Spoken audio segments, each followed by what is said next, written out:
Hi everyone, I will be discussing with you about informed culturally responsive care for refugees and immigrants. It's very important for us to support refugees and newcomers at MCAS. Each year, Canada serves as a country of refuge for tens of thousands of refugees, immigrants, and newcomers, many of whom arrive with diverse and often complex migration experiences. These experiences involve war, torture, being forced to flee the country, separation from family, and long periods of uncertainty. Together, these challenges can cause deep emotional stress and increase the risk of conditions such as trauma, anxiety, and depression. Supporting refugees, immigrants, and newcomers effectively require care that understands the impact of trauma while respecting cultural beliefs, values, and different ways of healing. It's very important to distinguish between refugees and immigrants to better support them. Understanding these differences allows us to recognize that refugees may carry deeper trauma from persecution and violence, while immigrants may face different challenges related to adaptation and integration. But both groups deserve our respect and support, but the nature of that support may differ significantly. It is important to understand refugees very well because a lot of our clients at MCAS are refugees that we are supporting. Refugees are individuals who are forced to flee their homeland due to violence, conflict, persecution, or human rights abuse. Here is a definition of refugees also. They are granted international protection because it is fundamentally unsafe for them to return home. Understanding immigrants is also very important because immigrants typically leave their country of origin by choice, motivated by factors such as improved economic prospects, access to education, family reunions, or the pursuit of new opportunities. Unlike refugees, they are not escaping immediate danger or persecution, but are instead seeking to enhance their quality of life in a new environment. The distinction matters because it shapes the psychological and emotional state with which individuals arrive. Immigrants generally have time to plan their departure, say goodbye to loved ones, and prepare for the transition. They maintain the option to return home if circumstances change, providing a sense of safety and control.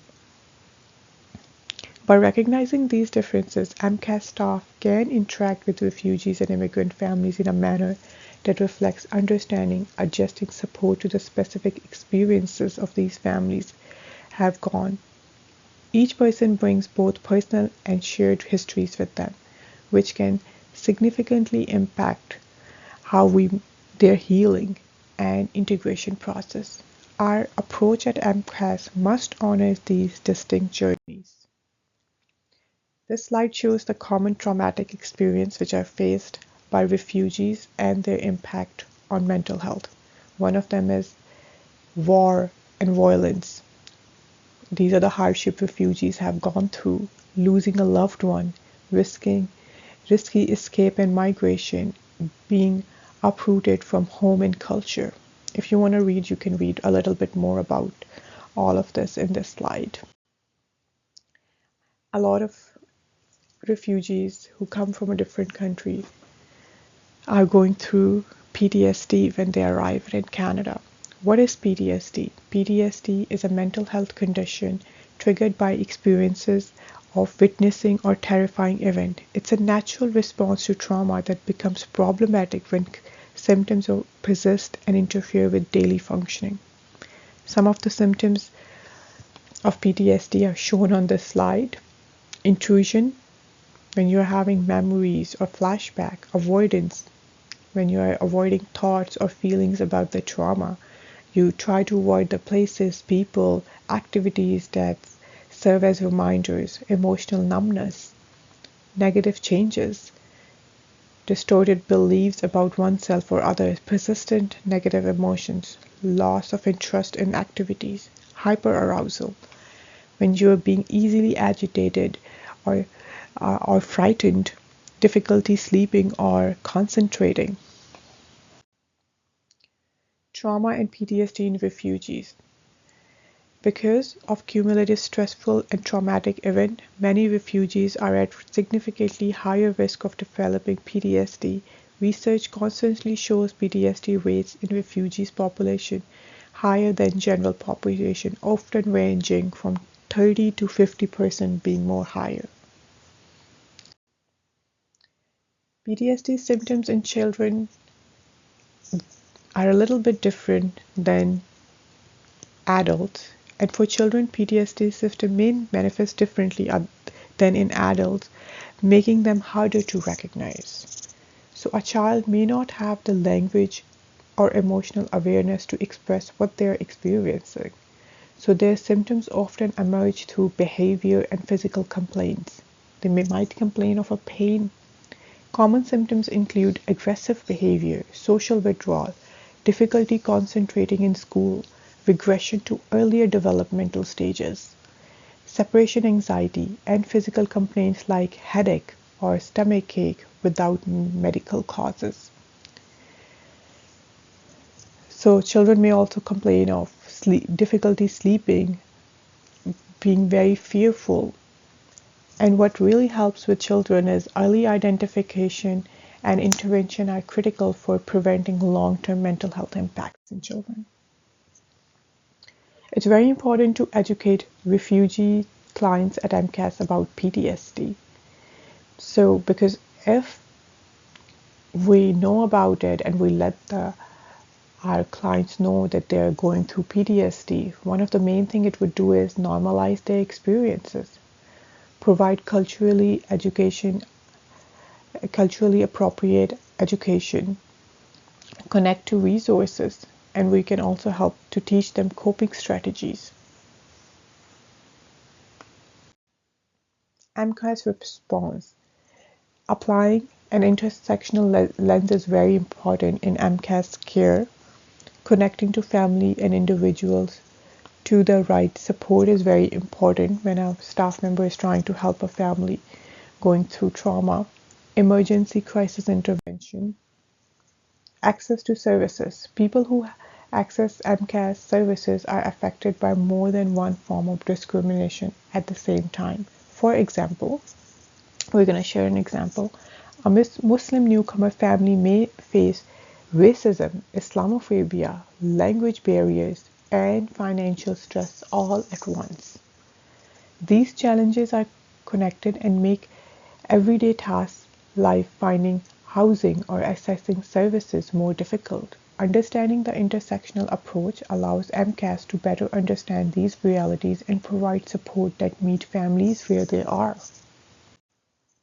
So we will be discussing Omar's family from Somalia. Omar's family was forced to flee Somalia due to escalating violence and ongoing conflict in 2022. The family life was shattered by bombing, attacks from militant groups, and the death of several loved ones. In early 2024, they were resettled in Canada hoping for a safe and a fresh start. When they arrived in Canada, the Omar's family came to MCAS for help. They were struggling to adjust to their new life and manage the trauma from their experiences.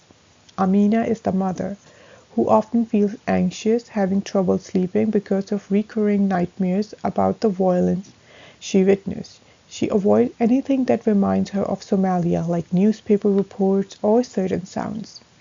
Abdi, the father, is feeling guilty, blaming himself for not being able to protect his family.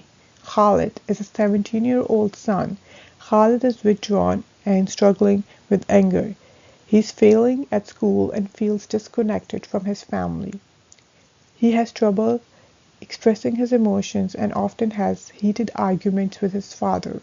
Aisha is their 10-year-old daughter. Their daughter is constantly scared. She's experiencing panic attacks and has trouble sleeping.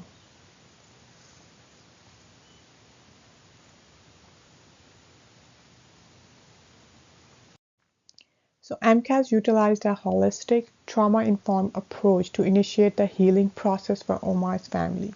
First of all, they explained PTSD and trauma, to Omar's family, the MCAS team took time to educate the Omar's family about what they were experiencing. They explained that symptoms like fear, anxiety, and nightmares are normal reactions to trauma. They reassured the family that they weren't alone in their feelings and that it was okay to feel scared or angry after everything they have been through.